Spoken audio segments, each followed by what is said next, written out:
Hoje nós vamos dar continuidade ao nosso estudo sobre o ajustador do pensamento, né, que nós começamos na semana passada, que é o fragmento de Deus em nós, e hoje nós vamos falar sobre a parte 2, em relação ao ajustador do pensamento, né? Só para darmos uma rápida repassada para avivar a memória de todos, na semana passada nós definimos o que são os ajustadores do pensamento, qual a missão dos ajustadores junto aos seres humanos, como que os ajustadores atuam, e aqui é muito interessante porque ele fala das comunicações que às vezes o ajustador tem com o ser humano, sobre o ajustador e a consciência e o sonho. Muito importante a gente entender quando é o ajustador e não o ajustador. E a parte bastante prática para nós, porque todos nós buscamos, no certo sentido, a comunicação com o nosso ser interno, quais as dificuldades da comunicação com os seres humanos, da parte do ajustador para os seres humanos. E nós vimos que a miscigenação que o povo de Urântia teve, por ser muito ampla e abrangente, ela dificulta esta comunicação, que a nossa hereditariedade, ela também dificulta essa comunicação, o fato de nós termos um controle eletroquímico no nosso corpo totalmente predominante, a nossa relação dupla com o universo, porque aqui em Urântia nós temos que cuidar da parte física e buscar a Deus, então, num certo sentido, nós temos que servir a dois senhores ao mesmo tempo, que é a parte humana, a parte do planeta, a parte da sobrevivência, e a busca de Deus, então buscar Deus. E uma coisa que atrapalha muito todos nós são as questões das atitudes e preconceitos que nós trazemos. E a gente vai entrar em detalhes um pouco mais sobre isso. Então, nós paramos, agora nós vamos dar continuidade e nós vamos ver do lado oposto, né? As dificuldades da comunicação entre os seres humanos e ajustadores. Obviamente, que não deixa de ser a mesma coisa, mas vamos ver do nosso ponto de vista como o nosso mecanismo dificulta a nossa comunicação com os ajustadores. Então, é bacana a gente entender esse mecanismo nosso e por que acaba sendo difícil essa comunicação de ambos os lados. Nós vimos que uma das coisas que todos os seres humanos em evolução, inclusive para a comunicação e o nosso desenvolvimento para o plano espiritual, ele está baseado na evolução dos 7 círculos psíquicos, né? Então, quando você vem para o planeta, você nasce, você recebe o ajustador com 5 anos e 10 meses, aproximadamente, e aí você começa a caminhar num determinado momento, você vai entrar no 7º círculo, no 7º nível do círculo psíquico, e quando você caminhar nesses níveis, pelo 6º, 5º, 4º, 3º, até chegar ao 1º, no 1º você consegue uma comunicação melhor e mais direta com o ajustador. O livro, ele não detalha, ele não dá detalhes do que corresponde cada um desses níveis, mas nós sabemos que há a entrada no 7, que no 3º nível nós recebemos anjos, como anjos da guarda, que vão nos conduzir pessoais, e no 1º existe a comunicação mais direta com o ajustador. E o que envolve esses 7 círculos psíquicos? A conquista de cada um desses níveis de evolução cósmica reflete-se de 3 maneiras. Primeiro, sintonização com o ajustador. A mente que se espiritualiza aproxima-se da presença do ajustador na mesma proporção que ascende nos círculos. Quer dizer, conforme nós caminhamos mais internamente em relação aos círculos, maior vai ser a nossa comunicação com o ajustador. Evolução da alma. Nós sabemos que todo o ajustador, de acordo com as nossas decisões, ele constrói a nossa alma, que vai ser o nosso eu moroncial, que tão logo venhamos a morrer, né? Se a gente ressuscitar ao terceiro dia, nós vamos dar continuidade à nossa vida através desse eu moroncial. Então, é o surgimento e crescimento da alma moroncial, indica o grau e a profundidade de mestria nesses círculos. E a realidade da personalidade. Nós sabemos que o Pai nos cede uma personalidade, e assim como o ajustador do pensamento, e a conquista dos círculos determina diretamente o grau de realidade do eu. As pessoas tornam-se mais reais à medida que ascendem do sétimo ao primeiro nível de existência mortal. O que ele está dizendo aqui, que quando a gente nasce, que, né, até receber o ajustador e começar a caminhar nos círculos, nós não temos uma existência verdadeira. É óbvio que você pode se tocar, que você convive com outros seres humanos, mas essa existência em termos espirituais, ela não é real, né? Nós somos algo que nós temos que nos criar, ou melhor, o ajustador tem que nos criar espiritualmente, através das nossas decisões e da evolução da nossa alma. E o fundamental, né, desses 7 círculos psíquicos é o controle dos mecanismos da vida material. É isso que é importante, né? Do 7º ao 3º círculo, ocorre uma crescente ação unificada dos 7 espíritos ajudantes da mente, na tarefa de libertar a mente mortal da sua dependência das realidades do mecanismo material, isto é, de toda a nossa parte química e hereditária. Então, esses 7 espíritos ajudantes da mente, eles colaboram para que a gente possa realmente dominar, educar esta parte animal. Essa fase é preparatória para uma introdução mais nítida aos níveis moronciais da experiência. Do 3º círculo em diante, a influência dos ajudantes diminui progressivamente. O que ele quer dizer que os ajudantes da mente têm uma influência muito grande nos ajudando aqui, e a partir do instante do 3º nível até o 1º, cada vez mais o ajustador vai tendo ascendência sobre nós. Então, apesar de nós continuarmos termos um corpo eletroquímico, cada vez mais o ajustador atua sobre esse corpo, e essas funções eletroquímicas, em um certo sentido, elas deixam de ser o nosso direcionador. Nós vamos nos direcionar baseado na vontade do nosso ajustador. É isso que acontece quando você vem do 3º nível para baixo. Você começa realmente a ser um ser espiritual que vai usar um corpo físico para continuar neste mundo material, mas você não é mais escravo deste corpo eletroquímico, das tendências hereditárias, da parte das suas crenças. Você eleva, você sai dessa parte herdada para um mundo mais elevado. E como é que você faz como é que o ponto fundamental para nós conseguirmos caminhar no círculo é dominarmos o medo. Sem domínio do medo, o ajustador não tem como pôr um ponto de apoio em nós. Então, o que diz o livro? Os ajustadores do pensamento gostariam de transformar os vossos sentimentos de medo em convicções de amor e de confiança. Mas eles não podem mecânica e arbitrariamente fazer tais coisas. Isso é tarefa vossa.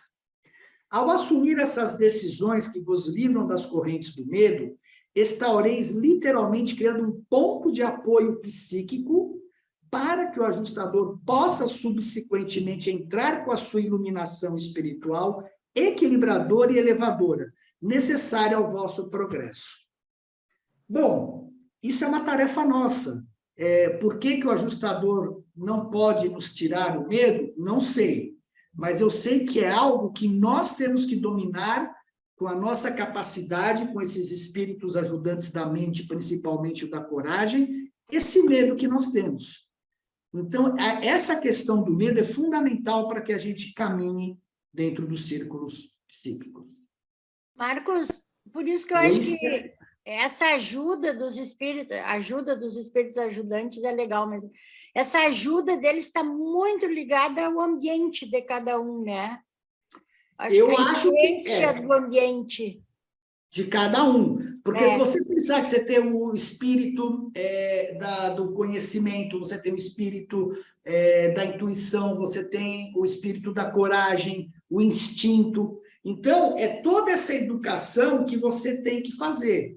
No começo, se você não... O instinto, ele pode até atrapalhar a sua vida no começo, se você tiver um instinto animal muito forte. Mas a hora que você começa a dominar isso daí, eles passam a te ajudar no seu caminho evolutivo. Claro isso? Tranquilo? Se tiverem questões, perguntem, tá? Outra coisa importante que ele fala é que nós temos que romper a inércia do legado animal. E é aí que nós atingimos o terceiro círculo. E o Osmar perguntou na semana passada, né, sobre o que é o que corresponde cada círculo, e aí eu acabei lendo essa semana essa frase aqui. O nosso trabalho do sétimo até o terceiro está muito claro aqui, ó. É romper a inércia do legado animal, que aí você atinge o terceiro círculo da intelectualidade humana e de espiritualidade adquirida. Quando você rompe essa inércia, um anjo pessoal, na verdade dois, né, irá daí por diante estar única e exclusivamente devotado a esse mortal ascendente. Isso significa que nós vamos ter anjos da guarda pessoais. Então, nós vamos... Por quê? Porque você já tem valor de evolução. E quando você... como rompemos essa inércia, Marcos? Então, essa era a pergunta que eu ia justamente discutir com vocês. O que significa essa inércia de origem animal? Eu passei uma parte pensando o que significa essa inércia, e talvez a coisa que mais me vem à cabeça, e que está ligada ao medo, ela seria a nossa questão de fugir de nós mesmos. Você tem um problema, você não quer olhar de frente e corrigir. O deixar para depois, o deixar para uma próxima vida. Eu já vi muitas pessoas falar, fica para uma próxima vida. Então, a questão toda não é a inércia em relação ao mundo material, mas eu entendo que é uma inércia em relação ao nosso interior, ao fato de você não querer olhar os seus medos de frente, ao fato de você não querer corrigir a sua hereditariedade. Por exemplo, pessoas, filhos, que têm pais drogados, pais fumantes, pais violentos, eles têm geneticamente a tendência de seguir isso. E se eles tentam sair desta tendência genética, que é difícil, é uma batalha imensa. Então, isso é você realmente se olhar de frente. E não é você trabalhar feito um maluco, ganhar bilhões e outras coisas mais. Mas é você se olhar, tomar as decisões que você quer, elevar, porque a personalidade nossa ela é moral por natureza, elevar todas aquelas partes para uma moralidade maior. Porque não tem outra forma de você romper a inércia, não é atuando no mundo materialmente, mas atuando internamente. Então, se você se olhar e falar, legal, onde é que o bicho está pegando comigo? Olha, eu estou com medo danado de fazer isso. Eu tenho uma tendência, eu adoro beber, toda noite eu vou beber, eu vou fazer isso. São essas tendências de você olhar para você e se corrigir, na minha opinião. Tá? Se alguém tiver mais ideias sobre isso, quando o Osmar, por exemplo, for fazer a palestra das virtudes daqui a 2 semanas, e ele tiver mais insights, seria muito legal. Mas eu vejo você olhar para si internamente. Não tem outra maneira, porque toda a nossa parte exterior é reflexo do nosso interior. Se eu não corrijo o meu interior, o exterior vai refletir exatamente o que eu sou por fora. Marcos. Fala, Osmar. Freud já dizia, aonde está o seu medo, está a sua tarefa. Perfeito, e é verdade. Por que está a sua tarefa? Porque aí você, saindo do medo, você assume, você permite o ajustador criar um ponto de apoio dentro de você. Aí ele pode iluminar mais e facilitar a tua vida, mas antes disso, pessoal, veja a quantidade de pânico que tem na humanidade, de medo, pessoas trancadas, pandemia e tudo mais. Como é que você vence tudo isso, né? Poderia não ser o medo, Marcos, por exemplo, sei lá, eu vou olhar para mim mesmo. Eu gosto de comer. E eu vejo que isso, lógico, me deixa gordinho e tal, que não é interessante, né? Se eu cuido 2, 3 dias, eu já me sinto melhor. Mas não é um medo, é um prazer. Eu não vejo problema nós termos prazer. Mas é assim, Mas eu preciso vencê-lo, escravo né? do prazer. Não necessariamente, Jorge. O difícil é você ser escravo do prazer. Sim, Por sim. exemplo, se a pessoa é promíscua por alguma razão, é difícil para ela vencer a promiscuidade. Mas se ela tem sexo natural, não tem problema algum. Se você, de vez em eu gosto de doce, então depois do almoço, geralmente eu vou tomar um café e comer doce. Eu não vou comer 10 doces, eu vou comer um doce. Pronto, o meu prazer está feito. Então, nós temos que nos dar um pouco de agrado, porque o nosso corpo, apesar de eletroquímico, tudo, ele tem vida, ele tem consciência. Então, a gente tem que se agradar. O problema é quando você é escravo. Se eu não tiver isso, a minha vida acaba. Não, eu posso, como não posso ter. Eu posso exagerar um dia, no outro dia eu me controlo. É uma questão de equilíbrio entre o servir aos dois senhores. Eu equilibro servir à matéria e equilibro servir a Deus. Porque senão você vai criar um atrito. Você lembra os ascetas de antigamente? Eles não comiam, eles queriam destruir o ego, eles iam só para o lado espiritual, até que Buda, graças a Deus, acabou com isso, porque você nunca vai poder destruir o ego, porque o teu corpo é o teu ego. Então, você tem que equilibrar o teu ego com o teu espírito. E aí, este corpo te ajuda a se espiritualizar. Se você arruma briga, pode esquecer. Por exemplo, eu pensei no medo, por exemplo. Um medo que eu tenho, que trago de pequeno, é decepcionar os outros, por exemplo, né? Então, só que eu fiquei lá pelas tantas, eu pensei, não, eu vou usar esse medo como um impulso para me esforçar sempre. Então, para não decepcionar, eu me esforço bastante, eu estudo, eu tento não deixar nem o rabo para trás para não dar problema, né? Então, mas eu não vou fazer nenhuma besteira para ver se eu tenho medo ainda ou não, né? Jorge, olha que interessante. A hora que você tem medo de se decepcionar os outros, você está colocando poder na mão do outro. Sim. Você está com o outro que vai... Eu tenho que me ser brilhante para que o outro me aceite e eu não me sinta culpado e não me sinta isolado. O poder, o que está no mundo não pode afetar o que está dentro de você. Você tem que ter uma autoconsciência que eu vou agir de forma moral e do melhor que eu puder no mundo, não pelo outro, mas por mim. Porque senão você está preso ao outro. E esse é o erro. Que acontece com a sociedade hoje, com as mídias sociais, que todo mundo fica dependente de aprovação do outro, e você está vendo o caos que está acontecendo. Então, aquilo que está no mundo, eu não tenho como controlar. Aquilo que entra em mim, eu tenho como controlar. Isso que é importante. Se o mundo me aceita, legal. Se não me aceita, também está bem. Mas eu não vou contra as regras do mundo, eu respeito, mas eu tenho que cuidar da minha parte interna, Jorge. Então, isso é uma necessidade sua, é o que me parece, de se sentir amado e querido por algum trauma, alguma coisa. Mas você não tem que agradar ninguém. Você tem que ser o Jorge, o verdadeiro Jorge, entendeu? Não, hoje eu estou muito mais tranquilo com relação a tudo isso, mas eu me lembro que era uma coisa forte. Aí eu peguei e pensei assim, não, eu vou transformar esse medo em algo produtivo, que é me esforçar para ser melhor, né? Mas hoje em dia já estou deixando por conta do controlador de pensamento, aí vamos ver depois tu vai falar disso, né?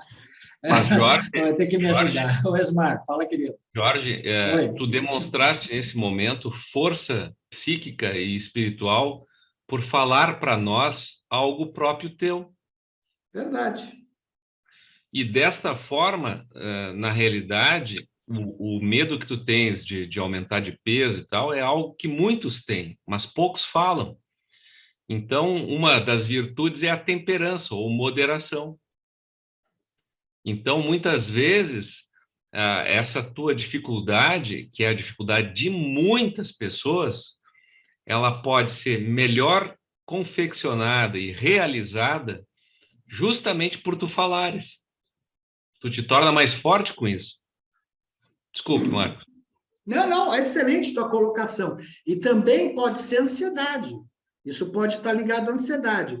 Mas outro dia, vendo um vídeo do Sadhguru, ele falou uma coisa que eu achei muito interessante, que eu não consegui ainda praticar direito, que ele fala assim, uma refeição, você deveria mastigar 24 vezes e dar 24 garfadas na boca.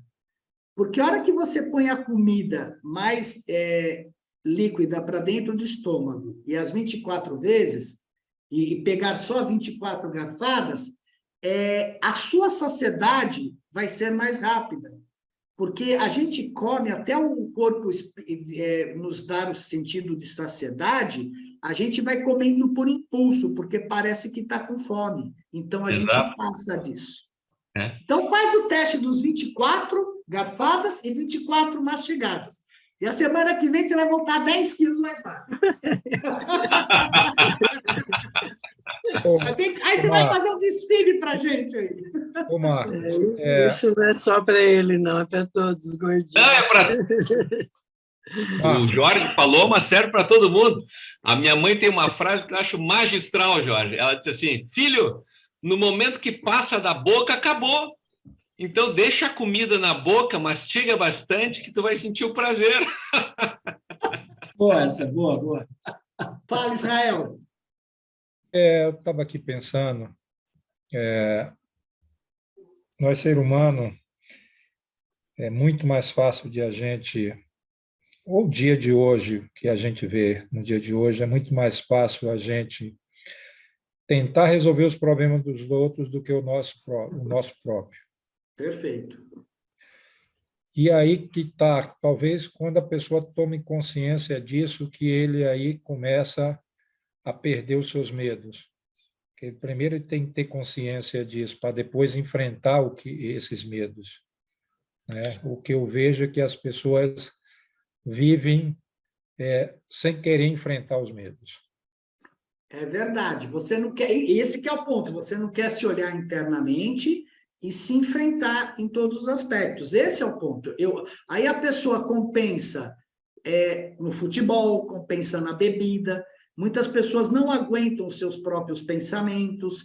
Elas têm muitas mensagens de baixa autoestima, de que não servem para nada.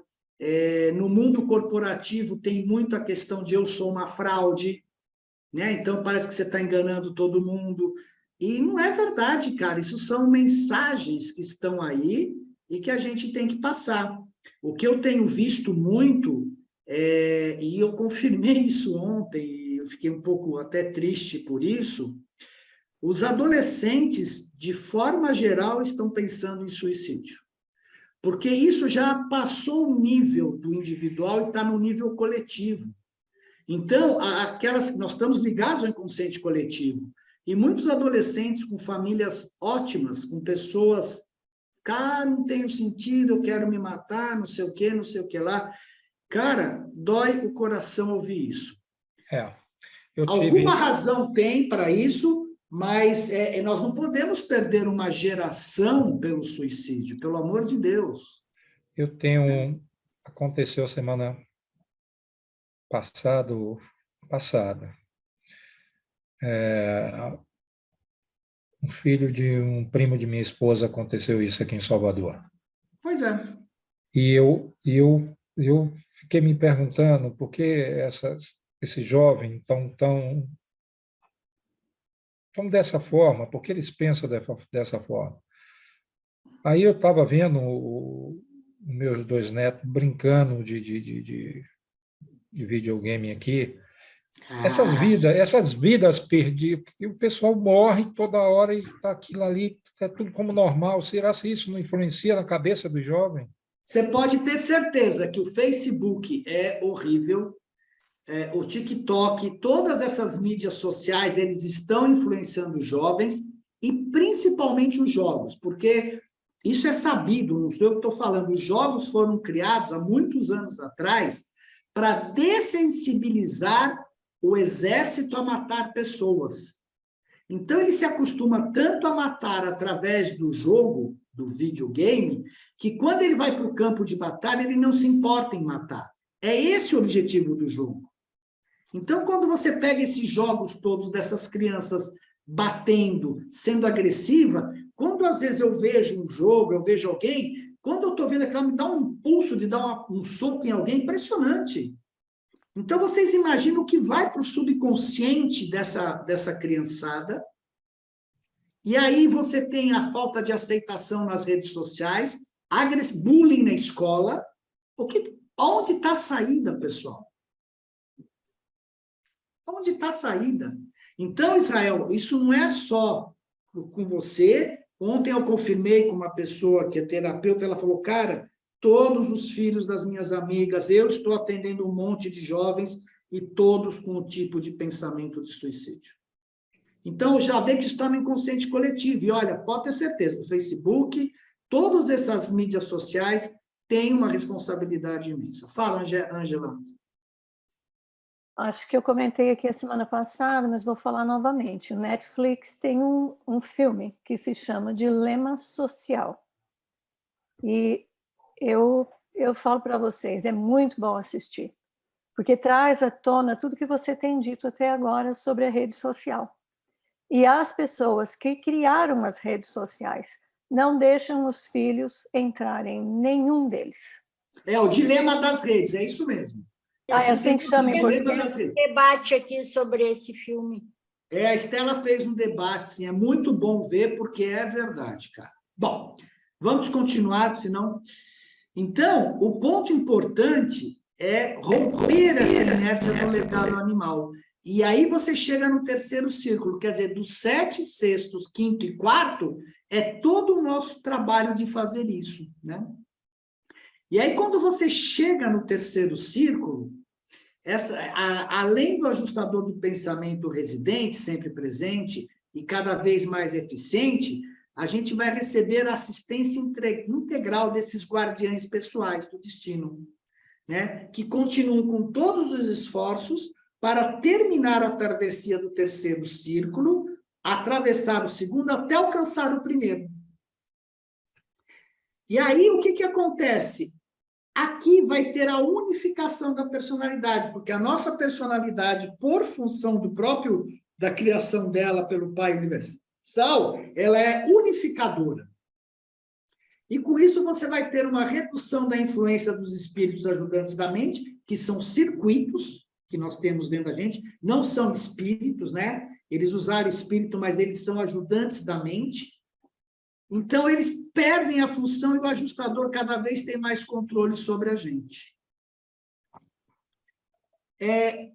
A Byron Katie, ela tem um livro chamado Ame a Realidade, que é muito bacana, né? Ela diz quando ela saiu lá do sanatório e percebeu dentro, né, que ela estava maluca por causa da família, que ela era a causa de todos os problemas lá.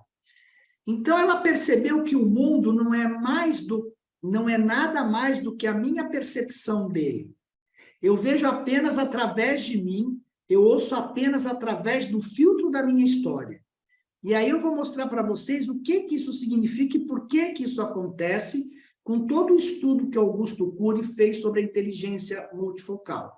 E veja que a Byron Katie americana, ela falou isto lá, ela percebeu dentro quando ela estava internada no hospital psiquiátrico, né? Que o mundo é só aquilo que eu vejo através de mim, não é nada mais, né? E o que fala o livro de Urântia? Em todos os conceitos da individualidade do eu, deveria ser reconhecido que a realidade da vida vem primeiro e a sua avaliação e interpretação depois. Por quê? Tudo o que acontece dentro da gente antes de vir para a consciência. O filho humano primeiro vive e depois pensa sobre o seu viver. Na economia cósmica, o discernimento interior precede a previsão. Quer dizer, a nossa vida é absolutamente interior. A gente, no exterior, só toma as decisões, pessoal. Antes de você mexer um braço, 0,5 segundos antes, o teu interior já pensou que braço você ia mexer antes de chegar na consciência. Isso que é importante. A gente vive primeiro e depois que vem a interpretação e a vida.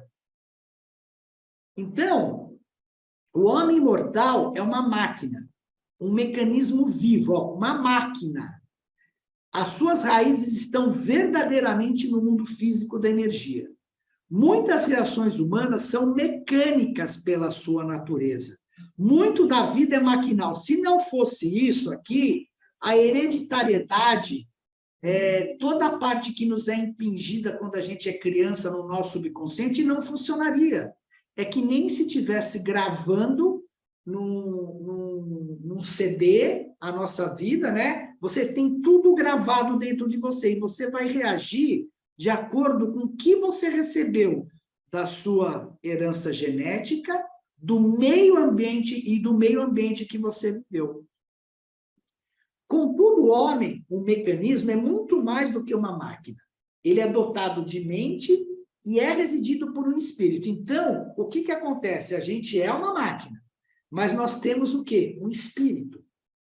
Embora em toda a sua vida material ele nunca possa escapar da mecânica química e elétrica existência, e você vê que quando a gente chega no terceiro nível, cada vez menos aqueles espíritos têm atuação e mais o ajustador, mas você precisa do corpo ainda, você continua tendo corpo com a sua química, ele pode aprender cada vez mais como subordinar essa máquina à vida física, à sabedoria diretiva da experiência, pelo processo de consagrar a mente humana à execução dos estímulos espirituais do seu ajustador residente.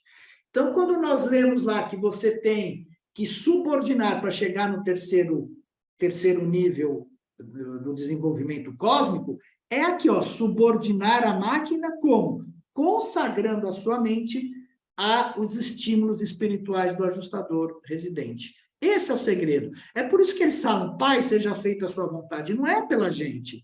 É porque a única forma de você transferir esta química, todo esse legado hereditário de costumes da sociedade para o espírito, porque ele pode resolver isso. Não é nós, com a nossa mente materialmente, que vamos resolver. Se isso fosse verdade, se a gente só através de nós pudéssemos resolver, o mundo não estaria no caos que está. Então, como é que é esse processo? Então, para a gente entender isso, por que é assim, vamos entender o processo da formação do eu, né? Do pensamento e do eu. Então, o que acontece? Nós temos uma supraconsciência, onde nós temos o ajustador do pensamento, que reside lá.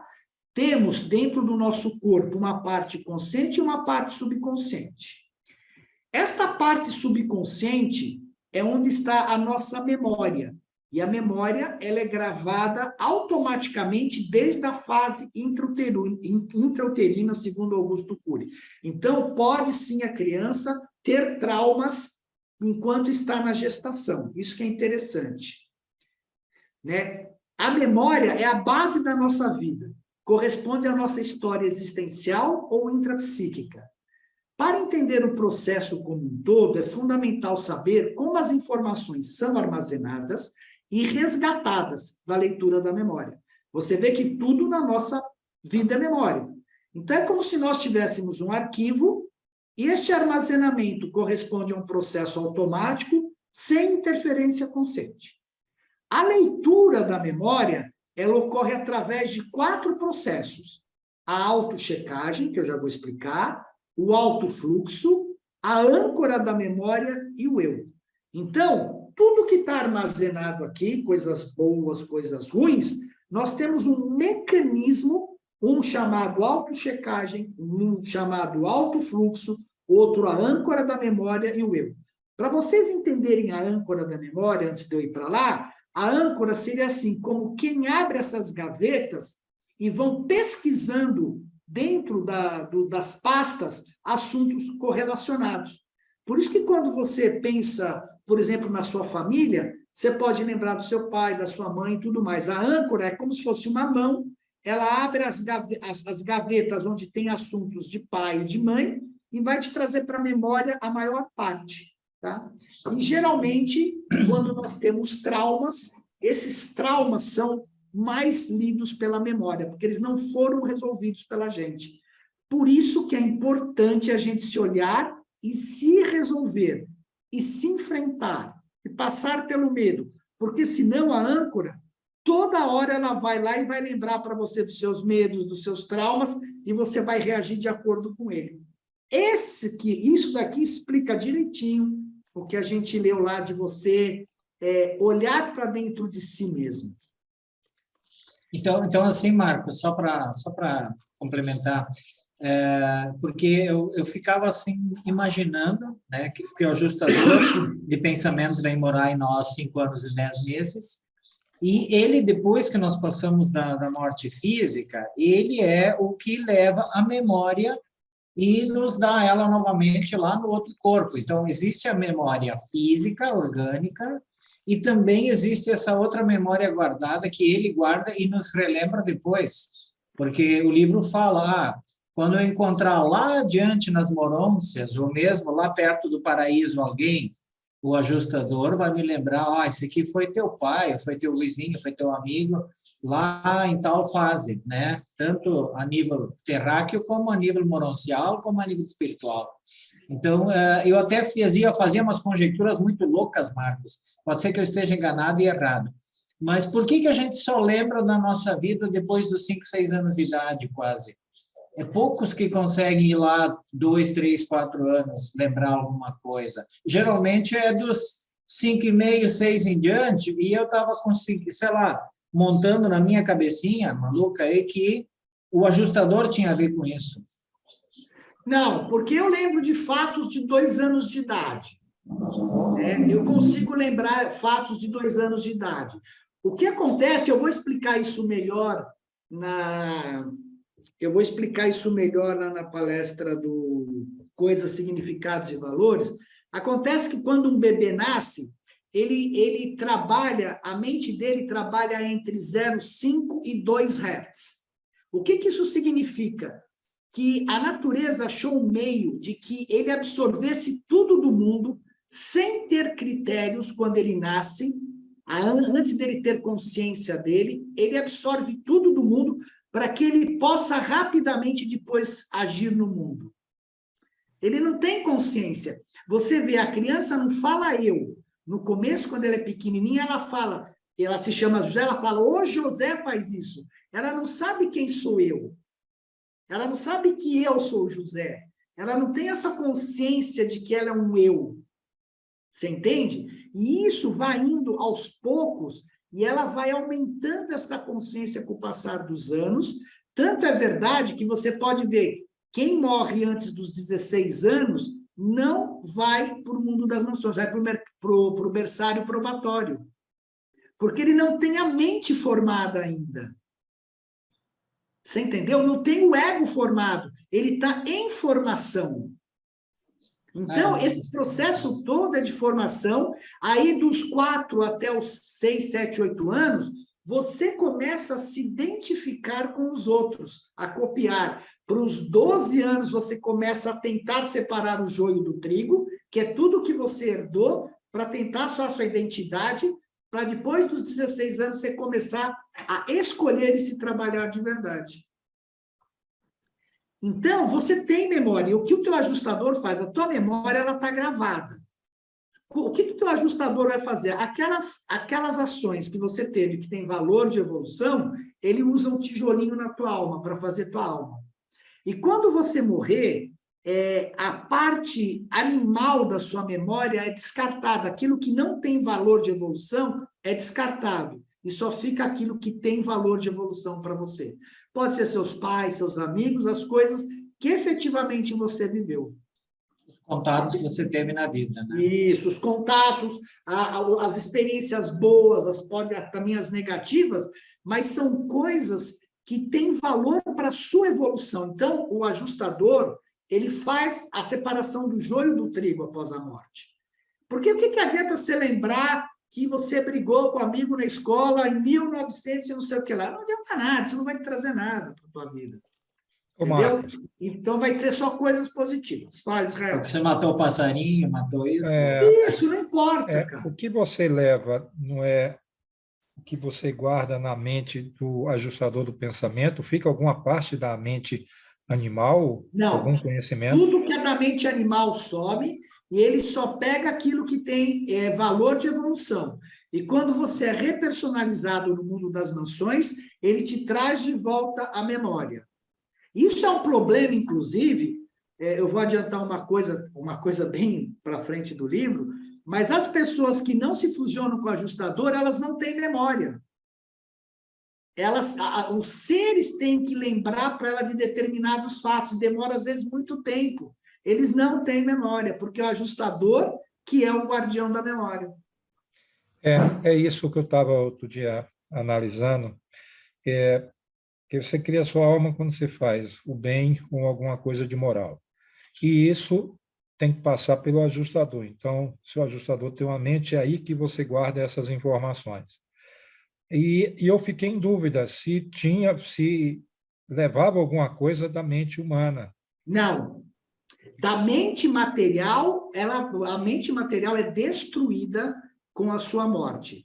Mas o ajustador fez a seleção daquilo que importa para a sua evolução. Então, só é o que foi de bem e de moral que está ali, é as suas lembranças. Provavelmente, eu não posso te afirmar porque eu não morri ainda, mas ao que me parece é isso. Tá, mas então aqueles que não tinham ajustador, antes de Jesus... Não é só o que é bom, Marcos, que vai o que é importante para a nossa evolução. O que tem valor de evolução, exatamente, Estela, é o que tem valor de evolução. Mas o que tem para a mente do ajustador é o que ajuda você a criar sua alma, que seria a mesma coisa que tem valor de evolução, que seria a mesma coisa. Isso. Então, eu não posso dizer que seja bom ou seja mal, porque às vezes você passa por uma experiência extremamente negativa e ela é uma bênção para você. Ela te ajudou você a se liberar de muita... Depois você reconhece, fala, cara, aquilo foi uma bênção.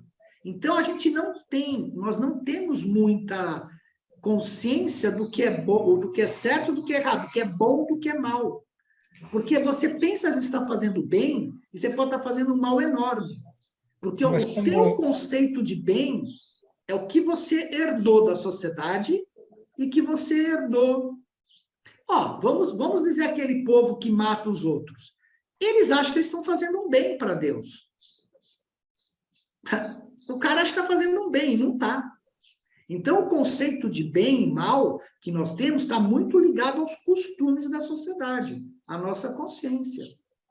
E aí você teria que ter uma conexão maior com você para saber quais são seus valores verdadeiros e não aquilo que foi te impingido pela religião, pela sociedade. Por isso que você tem que olhar para você. Quais são os meus verdadeiros valores? O que na vida eu vou realmente batalhar? É isso que você tem que descobrir. Mas numa situação, sei lá, complicada, mas se você usou o bem, se você praticou o bem dentro daquela ação, isso aí não seria uma coisa de bem? Sim, desde que o livro é bem claro nesse ponto, porque as pessoas ficam perguntando o que é fazer a vontade do Pai. Todo mundo entra em crise. E você tem um parágrafo no livro que fala claramente: fazer a vontade do Pai é tomar as decisões de acordo com o seu mais alto nível de consciência sempre. Isso. Sempre. O teu mais alto nível de consciência, desde que não prejudique ninguém. Isto é fazer a vontade do Pai. Porque não importa, se você é uma pessoa muito consciente, você tem mais responsabilidade. Se você é uma pessoa pouco consciente, mas toma decisões com mais nível da tua consciência, parabéns, você está fazendo a vontade do Pai. Por isso que é bonito o mais alto nível, porque ele prevê que você vai evoluir em consciência e vai poder tomar cada vez decisões melhores. Isso aí, mano. Eu só estava pensando, então, antes de Jesus vir, os ajustadores não eram universais para o nosso Não. planeta. Era Perfeito. só alguns que recebiam, né? Então, Era uma só boa alguns. parte desse pessoal que não tinha ajustador, grande parte era descartada. Então, foi mais para a Perfeito. questão genética mesmo. E depois de Pentecostes, começaram a vir ajustadores mais experientes para a Urântia, e não os virgens, vieram mais experientes. Bom, Bom, vamos tem de continuar. todos, né? Vamos lá. Hã? Eu Ok. digo, tem todos os tipos, tanto os virgens. Então, o processo de armazenamento, isso daqui é importante entender, porque é o seguinte, a memória é arquivada automaticamente pelo que se chama registro automático de memória, desde a vida intrauterina, formando assim a memória existencial. É composta de milhões de experiências diretamente ligadas ou associadas ao estímulo recebido, que é prazer, medo, apreensão, tranquilidade, o que quer que seja, ela está arquivada aqui dentro, né? Uma vez armazenada, a memória não pode ser apagada, ela só pode ser reeditada. É igualzinho quando você grava um arquivo ou alguma coisa, você tem que reeditar aquilo lá e mudar. Apesar que no computador você pode apagar, mas no caso da nossa memória, nós temos que reeditar e regravar. Por exemplo, eu tenho uma crença de que eu tenho uma péssima autoestima, porque eu não sirvo para nada. Essa crença funciona no seu subconsciente. Eu tenho que mudar este programa para eu tenho autoestima sim, eu sou uma pessoa de valor. Você tem que pôr algo positivo, porque ela fica rodando automaticamente. Então, até que você fica pensando o dia inteiro. Então, todas as experiências de intensidade emocional são registradas privilegiadamente, gerando zonas de conflito, experiências emocionais negativas, medo, raiva e insegurança, e zonas de prazer, como experiências emocionais positivas, que é alegria, segurança e satisfação. Essas zonas de conflito e prazer, por serem registros privilegiados, geralmente serão lidos continuamente. O que é um registro privilegiado? É um registro que tem uma grande carga emocional. Isto é um registro privilegiado. Quanto mais é intensa a emoção daquilo que você passou, mais próximo, mais intensidade ela é registrada e ela fica voltando.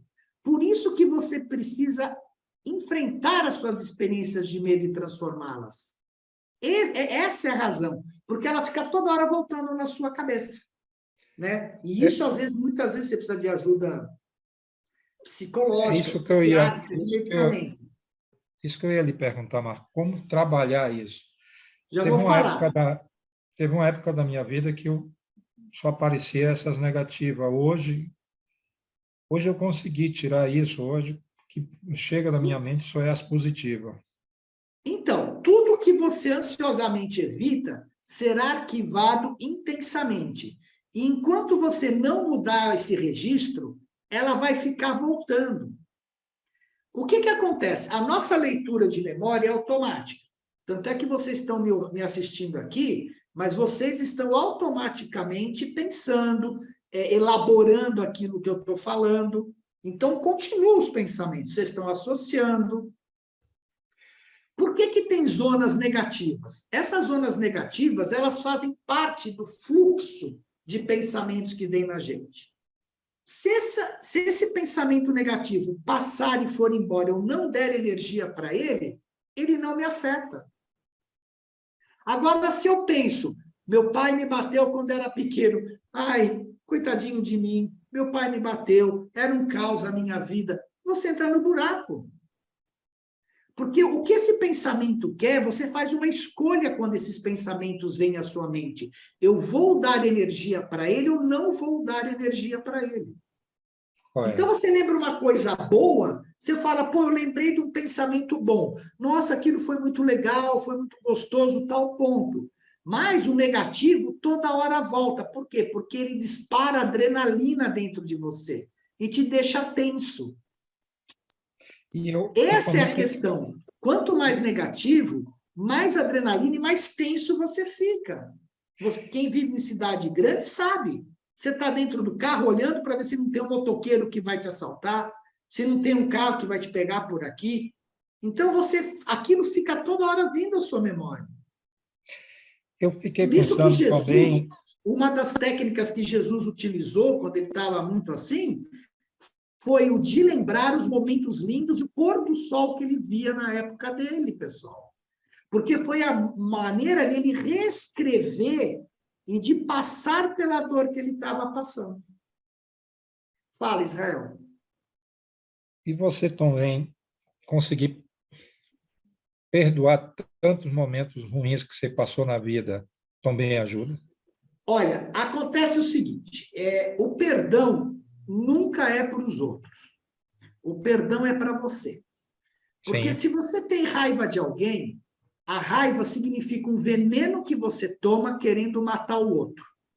Porque a raiva, ela te dá elementos químicos muito negativos no corpo. Você fica todo tenso.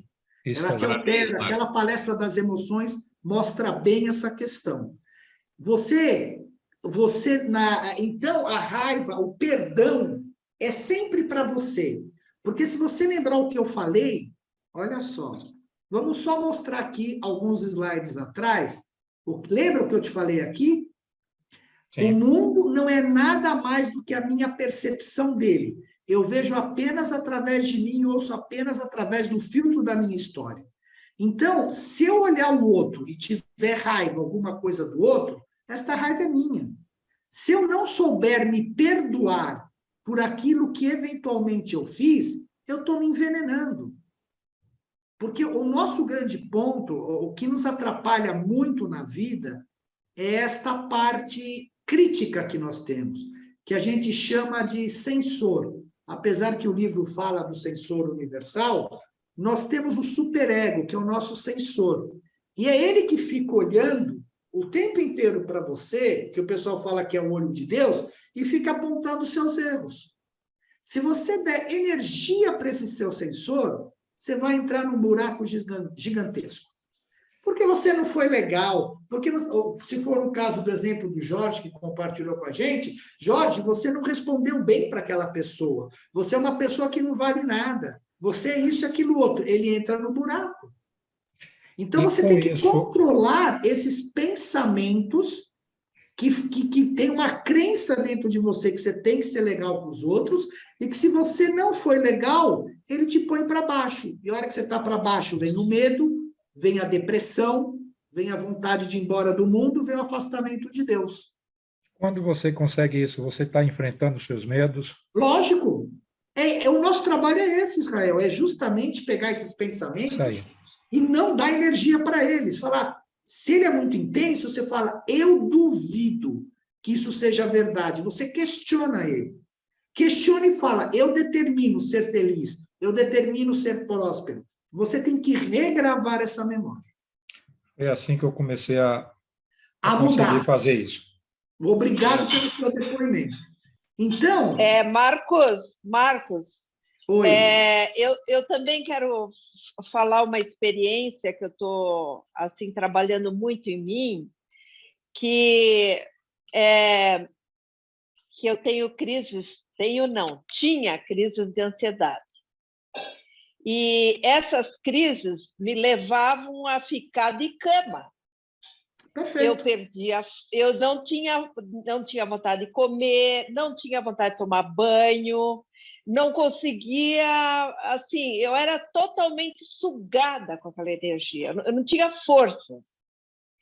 E agora eu estou fazendo esse trabalho de que os meus pensamentos que vão comandar essa energia negativa, essa influência, enfim, que me tomava e eu me entregava nela e acabava, vamos dizer, eu tenho verdadeiro trauma de crise de ansiedade. Então sabe, é uma luta de que você vai vencer aquilo que quer te derrubar. E eu vou te falar que eu tô conseguindo, Marcos. Eu tô conseguindo. Porque o eu consciente está determinando para essa parte que acredita agir de forma diferente. O que você está entrando, que te suga energia, é aquilo que Augusto Cury chama de memória killer, que é memória matadora. Por quê? Porque ela agrega todos os pensamentos negativos. E ela realmente é magnética. Você, presta atenção, lembrem aí com vocês, quando às vezes você começa um pensamento negativo, como você desfia um rolo imenso de negatividade. Quando você desafia esse rolo imenso de negatividade, você está dando energia para isso. Então, você tem que atuar nisso. Muitas vezes, a necessidade de medicamentos é muito forte, né? Mas eu chegava a tomar remédio de tarja preta para poder dar conta. Só que agora eu estou me colocando que eu sou mais forte. Eu sobreponho um pensamento de comando que eu não me entrego mais nessa influência negativa, vamos dizer. Perfeito. Mas continue, Marcos, continue. Tá bom, você está economizando a tua energia, Yolanda, para que aquela área que é uma sugadora de energia não continue sugando essa tua energia. É isso que você está fazendo. Parabéns. Mas vamos em frente lá, pessoal. Vamos em frente. Pode continuar, Marcos, só vou falar rapidinho. Eu aprendi uma técnica na yoga que é da gente trocar o pensamento. Também, perfeito. Quando vem esse terrível, a gente Eu faço isso, Estela. Bom, então, é isso aí, ó. Quanto maior a carga emocional, mais intenso é o registro, pior fica para a gente, pessoal. Por isso que a gente tem que se olhar. Porque como é que o ajustador, ele pode criar um ponto de apoio em você, ele pode te dar, querer iluminar a sua mente, se você está preso no medo, se você está preso na ansiedade. Ele não tem como te pôr a parte espiritual. É muito semelhante a uma pessoa que está passando fome. Você vai falar de Deus para uma pessoa que está passando fome? Ela não tem estrutura. Ela precisa alimentar o estômago. Ela precisa pôr alimento para antes você poder falar de Deus. Então, a necessidade básica dela precisa ser suprida para depois você ir para o item espiritual. É assim a evolução, né? Então, não adianta querer que o ajustador venha se nós não fizermos esta parte conosco. E aí, o que a gente viu da leitura? Que tem a autochecagem, né? A autochecagem é ligada aos estímulos externos. Por exemplo, eu vejo um passarinho, os meus olhos, entra aquela informação para os meus olhos e na minha mente eu reconheço que é um passarinho. Eu ouço um som, entra pelos meus ouvidos e eu reconheço. Então, é autochecagem. Tudo que estímulo que vem interno ou externo, eu checo na minha memória. O autofluxo é essa leitura automática de memória que nós temos, que fica o tempo inteiro lendo a nossa memória e você passeando entre o passado e o futuro e dificilmente conseguindo ficar no presente. A âncora de memória, como eu expliquei para vocês, é o que abre o arquivo e vai procurando os fatos correlacionados. Você está no teu trabalho, aí você fala, hora de ir para casa. Imediatamente, a âncora vai lá, abre o arquivo e fala qual caminho que eu vou fazer, o que eu vou encontrar em casa, ou se eu tenho que fazer alguma coisa mais. E aí você tem o eu. O eu é quem lê a memória, ele se esforça para ler a memória. Pô, eu quero lembrar aquele número de telefone. Então, você vai no teu arquivo, você abre aquele arquivo, você usa a âncora, abre e acha o número de telefone. Muito bem, esta leitura, ela é totalmente influenciada por genética, por bebidas, por drogas, por estresse, por emoção, por estímulos, por hormônios. É só você olhar quando você bebe, como a leitura da memória altera completamente. Você perde um pouco aquele superego, aquela parte crítica, e libera a tua parte mais instintiva. Se você está sobre uma grande emoção, você pode tomar muitas atitudes, né? Diferentes de quando você está mais sério, você está no trabalho. Então, esta parte da leitura é totalmente afetada pelo teu estado estéreo, pelo teu estado que você está passando naquele momento. Para vocês entenderem como agem esses 4 processos no dia a dia eu estou aqui falando com vocês, o palestrante, vamos dar exemplo do que ocorre com o palestrante e ouvintes. No momento em que eu estou expondo as minhas ideias, eu uso preponderantemente o eu para ler a própria mente e construir os pensamentos com consciência crítica. É isso que está acontecendo. Eu estudei, eu preparei essa apresentação, e tudo aquilo que eu preparei, eu estou lendo da minha memória e passando para vocês. Os ouvintes atentos, eles usam preponderantemente a autochecagem para captar as informações, checá-las na memória e compreendê-las. Você tem que ter uma imagem. Vocês não conseguiriam ver um passarinho se essa imagem não tivesse dentro de vocês. É o que se chama de neurônios espelhos. Você reconhece aquilo lá. Nós temos os chamados neurônios espelhos, ou a voz, ou outra coisa mais. Então, quando eu falo, vocês estão checando a informação. O Israel fez uma série de comentários sobre aquilo que eu falei, porque ele checou na memória dele e vieram dúvidas. E aí ele perguntou. Entendeu? Então, ele checou, ele está atento. O ouvinte desatento, ele está dentro do alto fluxo, chamado ficar no mundo da lua. Ele usa o alto fluxo para ler a memória e produzir pensamentos, ideias e fantasias que não tem nada a ver com o assunto. Geralmente, o melhor exemplo é quando você tem aluno nas classes de aulas, que tem aquele professor chato, e eles ficam lá no mundo da lua, pensando que vão fazer à tarde, que vão encontrar a namorada. Eles não estão nem aí, eles estão presos no alto fluxo da memória deles.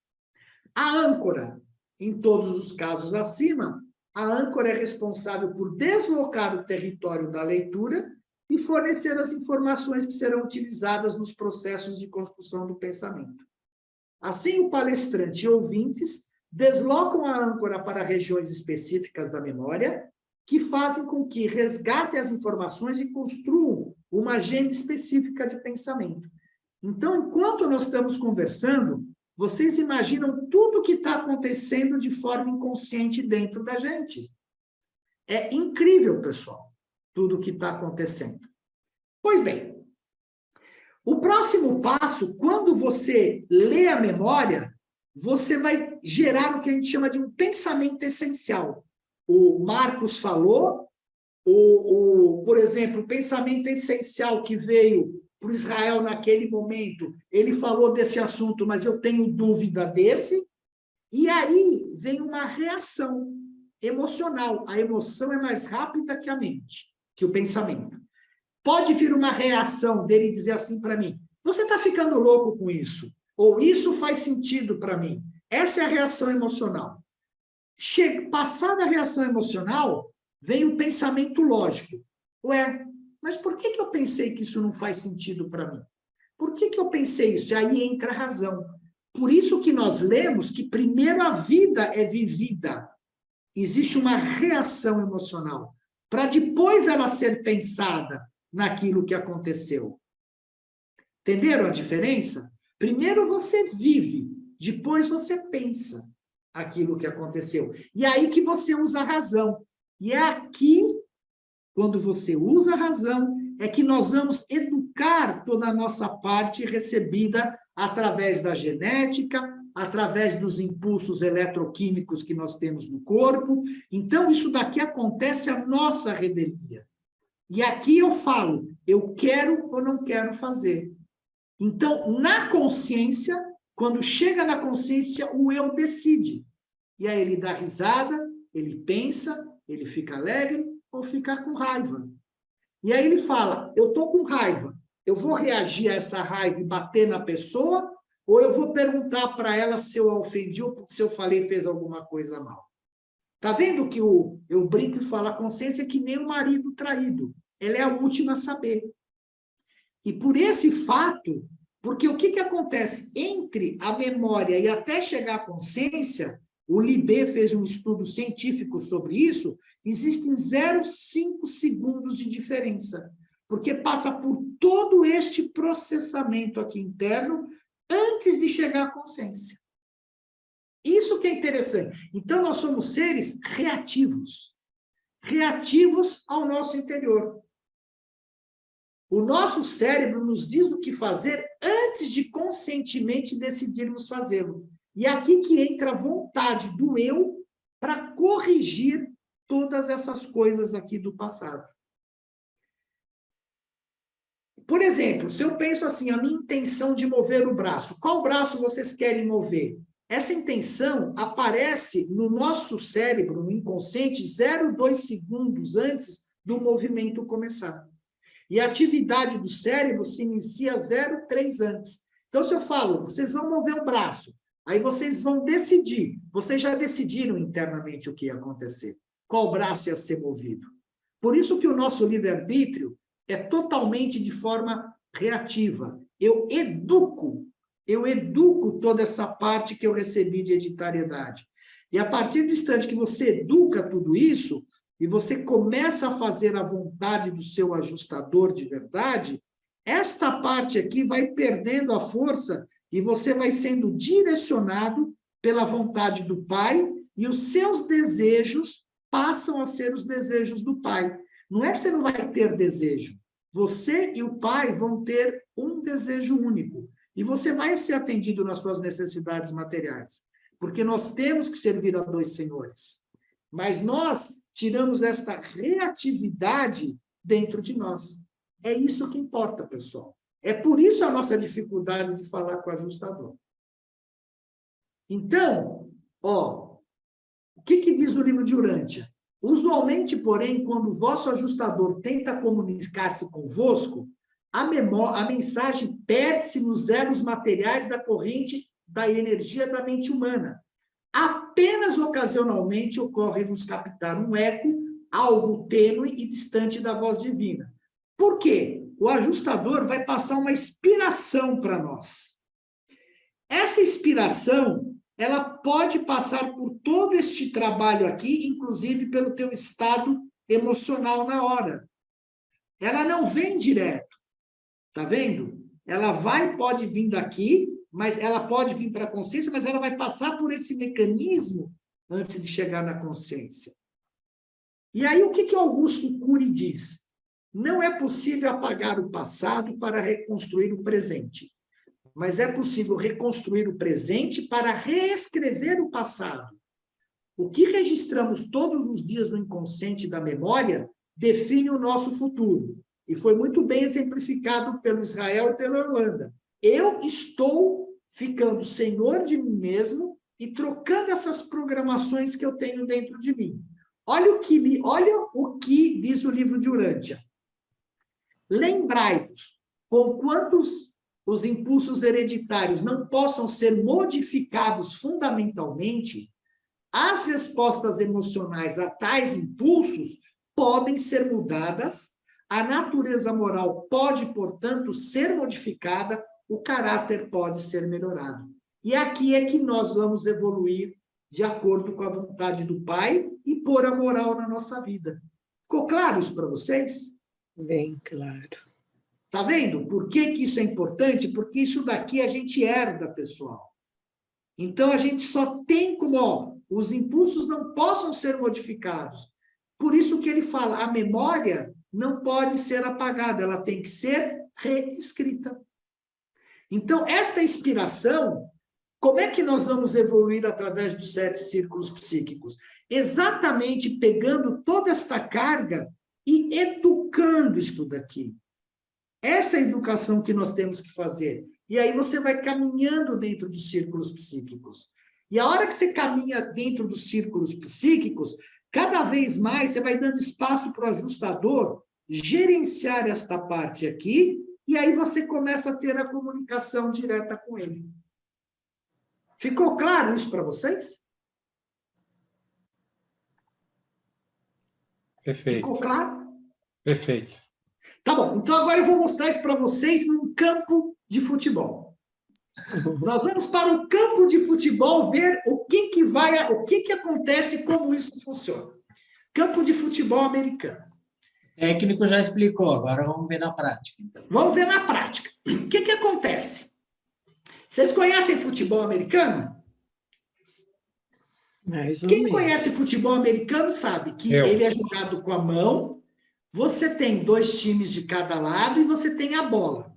E você tem que pegar esta bola aqui e conseguir chegar no que eles chamam de end zone para marcar 7 pontos. Você marca gol. Não tem gol como no futebol brasileiro, entendeu? Da mesma forma, este time aqui, ele vai tentar roubar a bola de vocês aqui para marcar gol aqui. Ganha quem fizer mais gols. Esse daqui é um jogo tete a tete, não é que nem o futebol que você não pode encostar. Esse daqui as pessoas se pegam, se juntam e o cara te agarra, pode te puxar pelo cabelo, fazer o que quiser, porque ele tem que pegar a bola de você. Então, é um jogo totalmente de estratégia, tá? Pois bem, primeira coisa, nós vamos fazer de conta que isso daqui nós somos nós, né? O que nós recebemos do Pai? Primeiro, 2 dádivas universais. O Ajustadores do Pensamento, onde ele traz os valores divinos e constrói a nossa alma. Então, ele está nesta end zone aqui. Eu vou fazer um gol cada vez que eu conseguir fazer a vontade do Pai. E do outro lado está a personalidade, que também é dada pelo Pai. Ela é autoconsciente, ela tem livre-arbítrio. Esta personalidade, para se manifestar na matéria, ela precisa E nós temos aqui, desculpa, a mente, que é o campo experiencial e de comunicação entre as realidades espirituais e materiais. Então, nós temos o ajustador e temos a personalidade. Pois bem, a personalidade, para poder atuar neste mundo, ela precisa projetar a identidade dela no corpo físico. Então, ela projetou a identidade dela nesse corpo físico aqui, tá? Só que, e do lado de cá, né, esta personalidade, ela tem os espíritos ajudantes da mente, ela tem um guardião do destino, ela tem o Espírito Santo, ela tem o Espírito da Verdade, e neste campo, né, você tem os instrutores da Trindade, do mesmo modo que você tem as tendências animais, a hereditariedade, o meio ambiente, as crenças, o controle eletroquímico, a iniquidade e as emoções negativas. Olha aqui como a gente tem aqui, ó. Temos o ajustador, mais essas influências espirituais estão ao lado desse ser, da mesma forma que este corpo tem também tudo isso daqui. Então, este ser, com toda esta ajuda, ele tem que pegar esta bola e chegar aqui. Ele tem que pegar esta bola e chegar aqui. Uma coisa que ajuda muito é a fé, né? De você ter a fé que você vai chegar.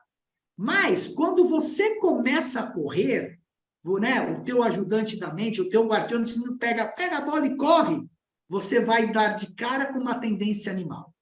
Ou você dá de cara com uma crença do meio ambiente. Ou com o teu controle eletroquímico que você não consegue se coisar. Então, esses dois aqui estão embatendo. E cada vez que você conseguir chegar com a bola do lado do ajustador, o que ele vai fazer? Ele vai pôr um tijolinho para criar a sua alma. Cada vez que você conseguir, com a ajuda deles, passar por tudo isso daqui, o teu ajustador põe um tijolinho na sua alma. E o que é esse touchdown, né? De colocar a bola no gol do adversário? É as decisões com base nos valores divinos ou no mais alto da sua consciência. Essa é a grande briga que temos dentro de nós. Aqui você está servindo ao homem, aqui você está servindo a Deus. E com o tempo, a nossa aspiração, isso é fundamental, é transferir a projeção da identidade do corpo físico, porque aí você pensa que você é a tua tendência animal, que você é as crenças que você acredita, e transferir essa projeção da identidade para a alma. Quando você transfere essa identidade para a alma, você se aproxima do ajustador e você caminha mais dentro dos círculos psíquicos, dos círculos cósmicos da evolução humana. Ficou claro isso para vocês? Vou levar uns 30, 40 anos, não sei se vou ver tanto para aprender isso tudo, né? Porque tem que treinar isso. Né? Não, mas aqui é legal porque você vê, cara, a nossa luta é essa. Você é isso aqui. E você tem isso tudo aqui. E esses dois lados estão embatendo.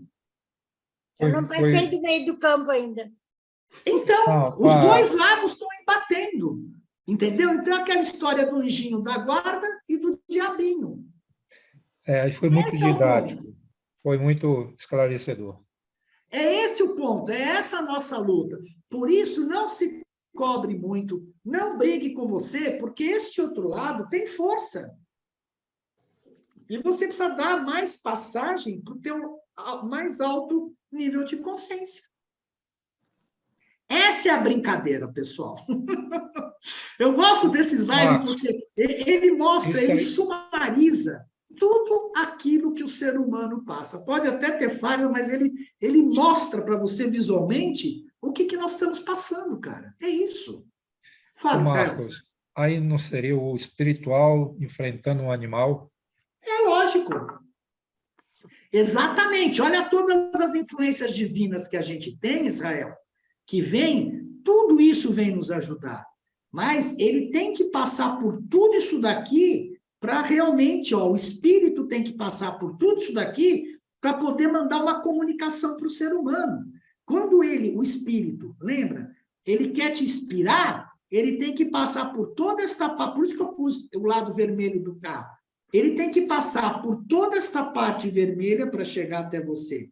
Quando você quiser chegar até lá, que você é inspirado pelo ajudante da mente ou por um guardião do destino, você tem que passar por toda esta parte aqui para poder chegar no ajustador. Então, você vê que não é brincadeira, cara. Você vê que isso não é brincadeira. Eu ia dizer assim, quando você fizer um touchdown, você se sente feliz. Exato. Se sente alegre, se sente completo, repleto. Então, quando vocês se sentirem assim, vocês fizeram um touchdown.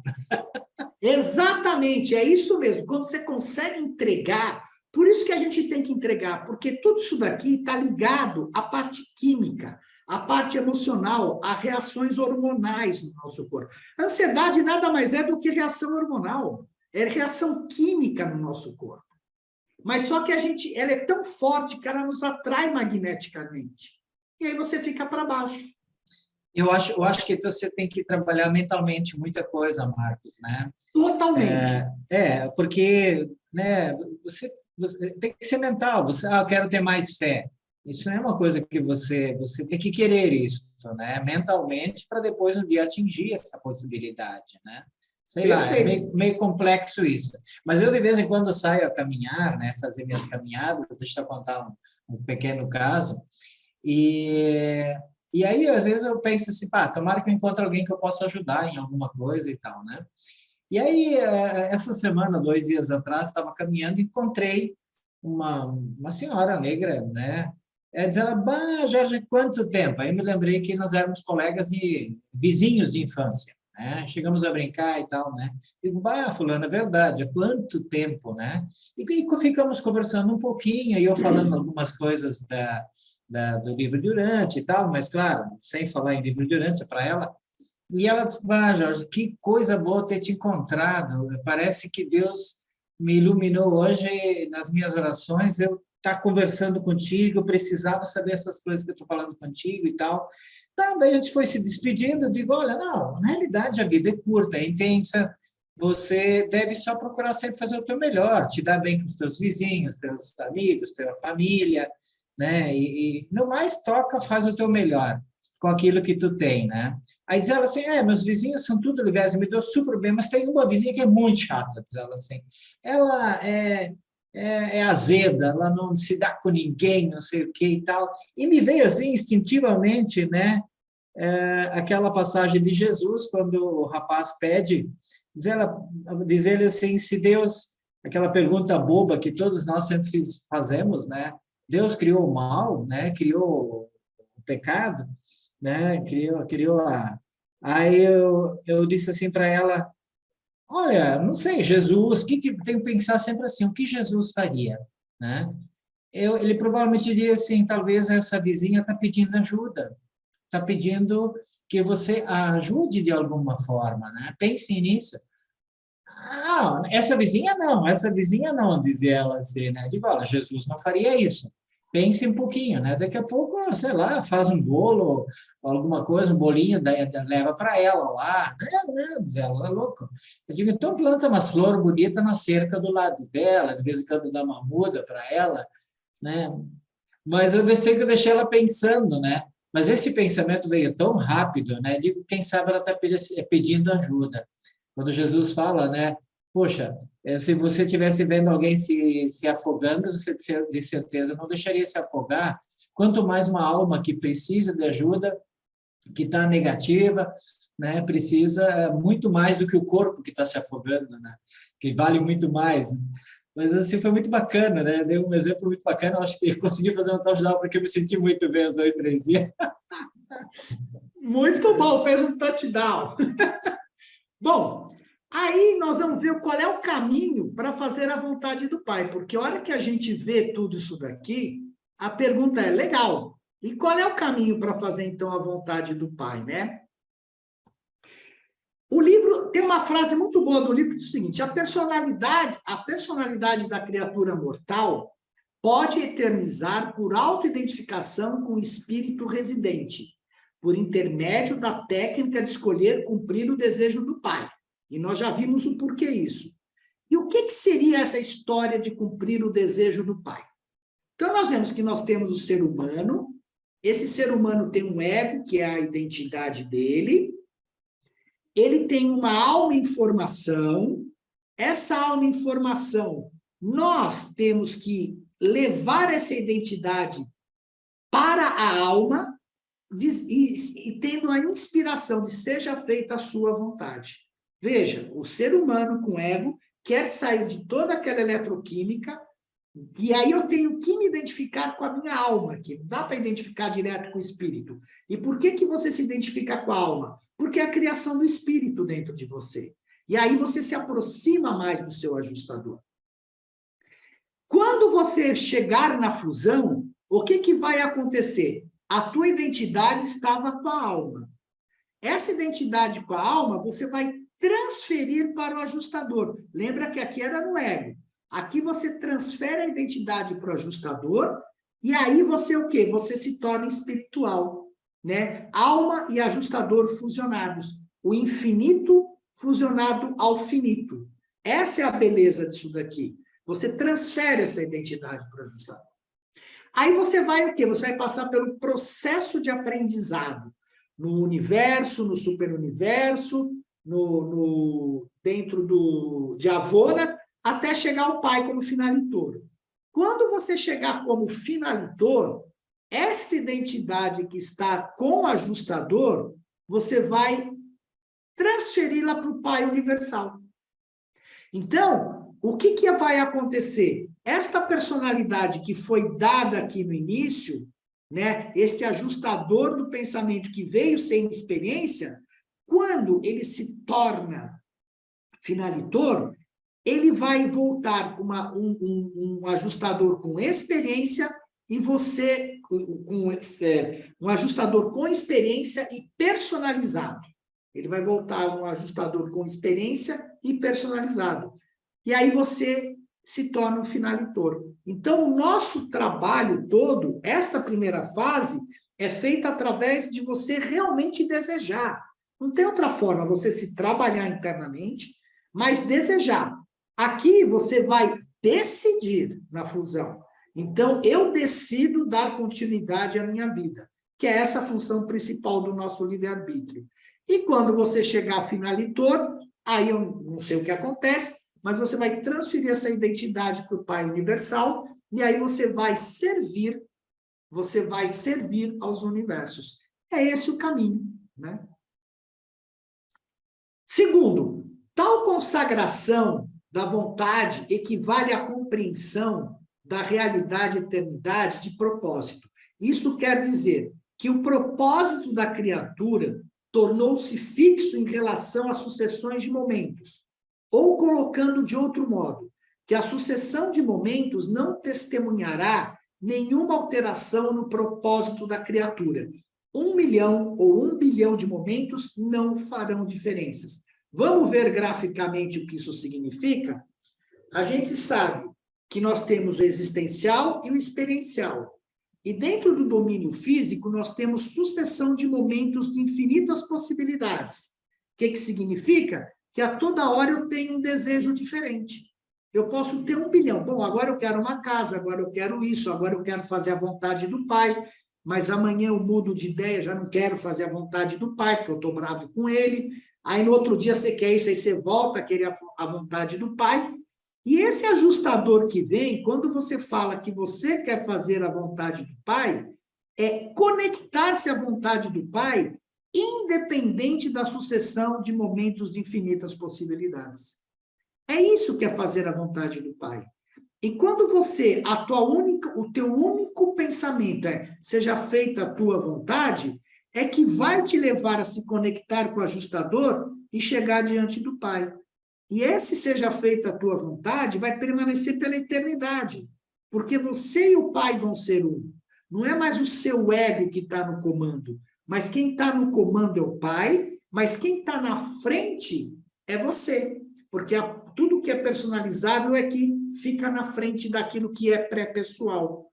Então, mostrando em desenho, é isso que acontece. Eu não fico preso a esses milhões de possibilidades e minha única vontade é, seja feita a sua vontade. E aí sim esse ajustador, porque ele veio do Pai, ele pode te conduzir ao Pai. É esse o caminho, daqui para cá. E a terceira parte é, assim, a escolha da criatura, somada à escolha de Deus, torna-se um fato nas realidades eternas da união perpétua do Espírito de Deus e da natureza do homem, no serviço perene dos filhos de Deus ao seu Pai no paraíso. Se vocês lembrarem, eu só vou voltar um pouquinho aqui. Eu quero só voltar num slide antes de voltar aqui novamente. Vocês lembram quando eu mostrei para vocês? Só mostrar aqui. Quando eu mostrei para vocês esse slide aqui. Espera aí que agora eu preciso sair da projeção aqui. Opa, já saí.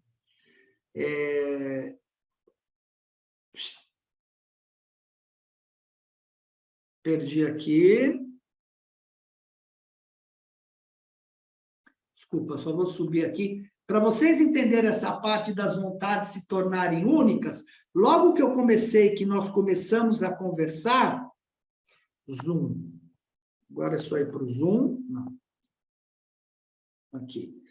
Quando nós começamos a conversar, eu mostrei para vocês esse slide aqui, que no início, o Pai consentiu em viver nos homens e residir nos homens, sujeitando-se à vontade humana. Para o quê? Para que a criatura mortal depois escolha cumprir a vontade do Pai nos céus. Assim, o espírito que reside no homem torna-se o Pai de uma nova realidade na experiência humana. Então, o Pai se sujeita, no certo sentido, a fazer a nossa vontade, e nós, por livre e espontânea vontade, escolhemos fazer a vontade do Pai. Está aqui. É isso aqui.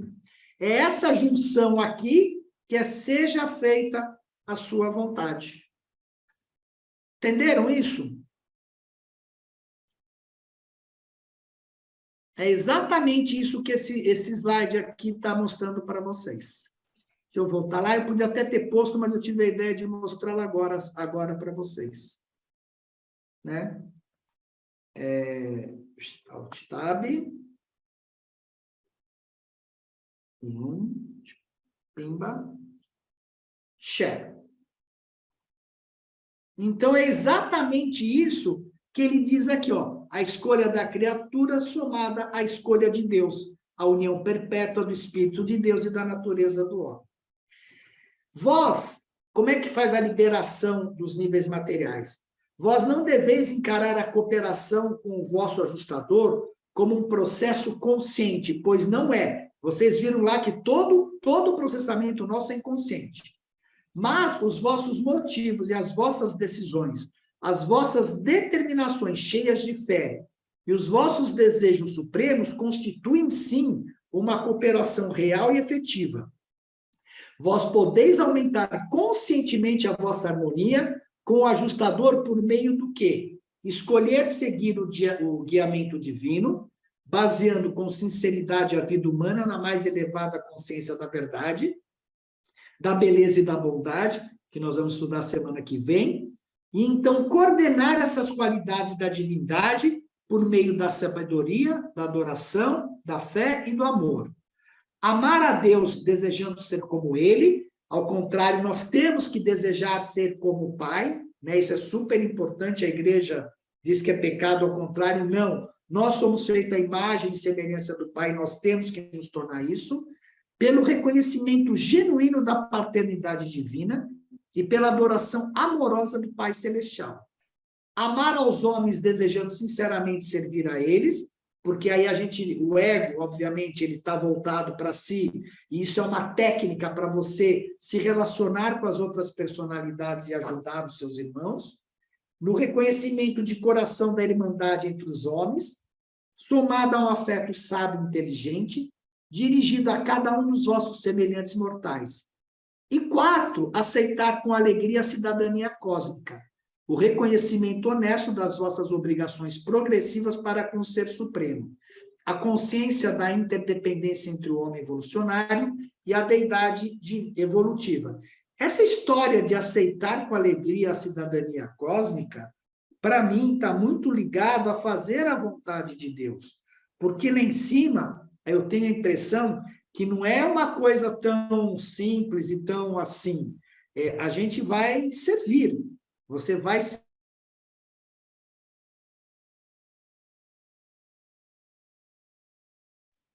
então você tem que aceitar esse esquema do universo de ser. Ao longo dessa magnífica ascensão, o ajustador do pensamento é a garantia divina da futura estabilização espiritual plena do mortal ascendente. Ao mesmo tempo, a presença do livre-arbítrio mortal confere ao ajustador um canal para a libertação da sua natureza infinita e divina. Vocês estão vendo? O ajustador precisa da gente, porque através dessa personalidade, ele que vai ter livre-arbítrio.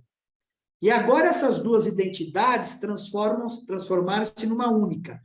Nenhum evento no tempo ou na eternidade pode jamais separar o homem e o ajustador. Eles são inseparáveis, eternamente fusionados.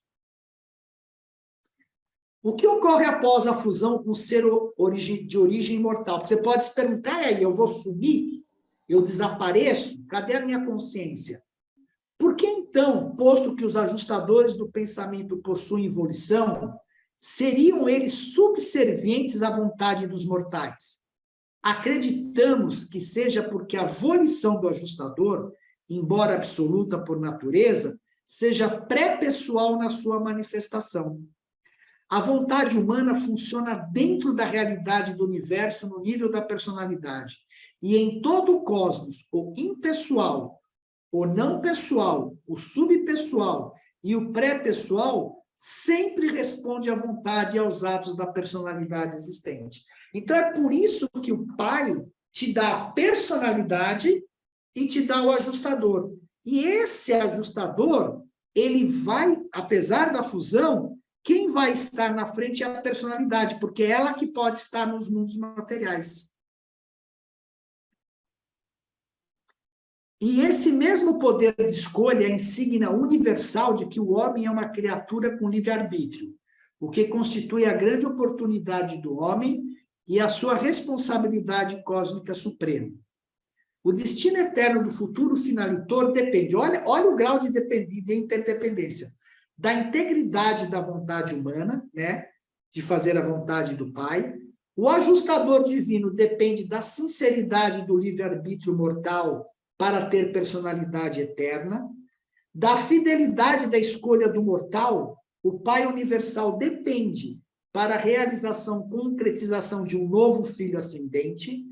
Da firmeza e da sabedoria dessas decisões, ações, o Ser Supremo depende para transformar a experiência da evolução em um fato real. Então, aqui você tem toda a interdependência entre todo o cosmos que Deus mesmo fez assim, provavelmente porque quis, entre a vontade humana e a evolução do Ser Supremo. Sem esta vontade humana, sem esta fusão, esse trabalho, não vai existir uma evolução como um fato real. É incrível a interdependência. E, para finalizar, essa frase é muito legal, porque ele fala assim: podeis realmente compreender o verdadeiro significado da presença interior do ajustador? Podeis realmente avaliar o que significa ter um fragmento da deidade absoluta e infinita do Pai Universal, residindo e fundindo-se com a vossa natureza finita mortal? Quando o homem mortal fusiona-se com o fragmento factual da causa existencial do cosmos total, nenhum limite pode jamais ser colocado ao destino de uma união tão inimaginável e sem par. Realmente, o infinito se fusionar com o finito é algo incrível. É incrível. Na eternidade, o homem estará descobrindo não apenas a infinitude da deidade objetiva, mas também a potencialidade sem fim do fragmento subjetivo deste mesmo Deus. Para sempre, o ajustador estará revelando a personalidade imortal, a maravilha de Deus, e essa revelação superna nunca chegará a um fim, pois o ajustador é de Deus e é como Deus para o homem mortal. Obrigado, pessoal.